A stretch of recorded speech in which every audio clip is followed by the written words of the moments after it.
Dollar බිලියනයක් හොර රහසේ රටින් පන්නපු හේතුවට ලංකාවේ ප්‍රධාන පෙළේ බැංකු 4ක කළමනාකරුවන් 4 දෙනෙක් මූල්‍ය අපරාධයක විසින් අත්අඩංගුවට අරගෙන රක්ෂිත බන්ධනාගාරගත කරා.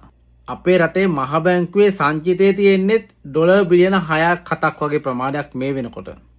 අපේ රට එච්චර දුප්පත් අඩියක තියෙද්දිත් රටට ලැබිච්ච සල්ලි හොර රහසේ පිටරටට පටවනවා කියන්නේ මොනතරම් අපරාධයක්ද? ඩොලර් බිලියන 1ක් කියන්නේ රුපියල් කෝටි 33186කට ආසන්න ප්‍රමාණයක්. ආසන්න වශයෙන් ගත්තොත් රුපියල් කෝටි 33100කට ආසන්න මුදල් ප්‍රමාණයක්. මොනතරම් මුදල් කන්දනාවක්ද බලන්නකෝ. රටින් පණලා තියෙන්නේ. මේ රට දියුණු කරන්න රටේ ලෝකේ හදිසි ආපදාවක් ආවොත්, ප්‍රශ්නයක් ආවොත්, තෙල් කැටලුවක් ආවොත් අපේ රටට අවශ්‍ය අත්‍යවශ්‍ය භාණ්ඩ මිලදී ගන්න තියෙන මුදල් රුපියල් දීලා තෙල් ගන්න බෑ, ගෑස් ගන්න බෑ. ඉතින් මේව තමයි විඳන් කරන්න ඕනේ. ඉතින් මේ සල්ලි මේ විදියට රටින් පිට කරනවා කියන්නේ දැන් මේ දේවල් කරපු උන් මං කියන්නේ හෙන ගහලා මදිනේ නේ. මොනතරම් අපරාධයක්ද කියලා බලන්නකො. අපේ රටේ මිනිස්සු පුළුවන් තරම් පිටරටවල ගිහිල්ලා දුක් ඉඳලා කුලි වැඩ කරලා 17 මැරිලා සල්ලි හම්බ කරලා පිටරටින් ලංකාවට ඩොලර් එවනවා. ආණ්ඩුවත් පුළුවන් තරම් ගේමක් ගහනවා මේක ගොඩ ගන්න.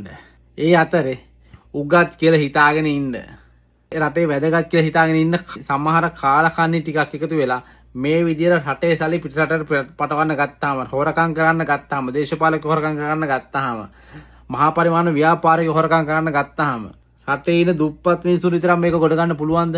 අවංක දේශපාලකයෝ ටිකට විතරක් මේක ගොඩ ගන්න පුළුවන්ද? හැම තැනම දූෂණය. හැම තැනම පොලිසියේද, බන්ධනාගාරයේද, රාජ්‍ය දෙපාර්තමේන්තුවේද, දේශපාලනයේද, බැංකුවලද හැම තැනම. දැන් මේ කළමනාකරුවෝ 4 දෙනෙක් අත්අඩංගුවට ගත්තට මේක පිටිපස්සේ පසුපෙළ කීප දෙනෙකුත් ඉන්නවා. ඒ කට්ටියත් හිත අනිද්දම අත්අඩංගුවට ගනීවි. දැන් මේ බැංකු මෙවර සම්බන්ධතාවයක් ගැන කියන්න බෑ. නමුත් මේ බැංකුවල වැඩ කරපු මිනිස්සුනේ සම්පත් බැංකුවේ පිටකොටුවේ සහකාවේ කළමනාකරුවෝ. යූනියන් බැංකුවේ පිටකොටුවේ සහකාවේ කළමනාකරුවෝ. සෙලාම් බැංකුවේ වැල්ලවත්ත සහකාවේ කළමනාකරුවෝ. ඒ වගේම නේෂන් ට්‍රස්ට් බැංකුවේ කළමනාකරුවෝ. මේ විදිහට 4 දෙනෙක් අත්අඩංගුවට රක්ෂිත බන්ධනාගාරගත කරලා තියෙනවා. මේ අහුන එකක් කියලා. තව කොයි තරම්නම් මේ විදිහට හොර රහසේ පන්නනවද නැද්ද?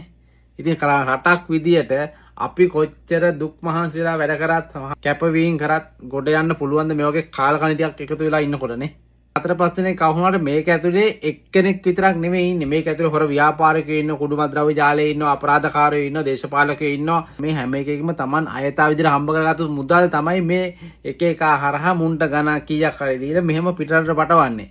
මුන්ට නිකමට හිතෙන්නේ නැහැ මුන් මේ බලු වැඩේ කරලා අතර කීයක් හරි සොච්ච මුදලක් ගත්තට මුන්ගේ ළමයි ජීවත් වෙන්නේ මේ රට ඇතුලේ අර උන් ගන්න සොච්චම් මුදල මදි මුන්ට ආර්ථික ප්‍රශ්නයක් ආවලාට ගොඩ එන්න කියන එක මුන්ට හිතෙන්නේ නැහනේ.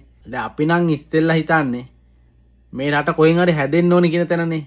මොකද මේ රට හැදුනොත් අපි විඳපු දුක් අපේ දරුවන්ට විඳින්න ඕනේ නැහැ. ඒ දරුවෝ පිට වඩා දියුණු රටක ජීවත් වෙනවා එතකොට. සමහර මූල්‍ය අපරාධ වලට අපේ රටේ පවතින නීතිය ප්‍රමාණවත් නැහැ.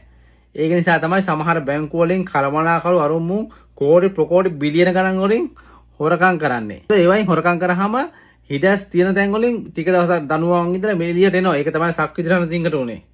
බිලියන ගණන් හොරකම් කරාට ඒවට ලැබෙන දනුවම අවමයි.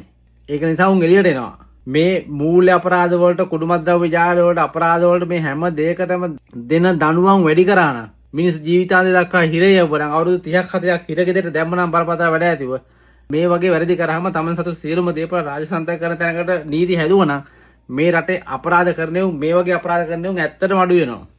එහෙම නැත්තම් මේක කවදාවත් වැරදි කරන එක අල්ලාලා හිරේ දැම්ම කියලා මේක ගොඩ ගන්න බෑ. ඔයාලගේ මතෙත් ඒක නම් කමෙන්ට් එකක් දාගෙන යන්න. ඊට පස්සේ ඒව දකින්න බලදාරින් ඒ ගැන අවධානයක් යොමු කරයි.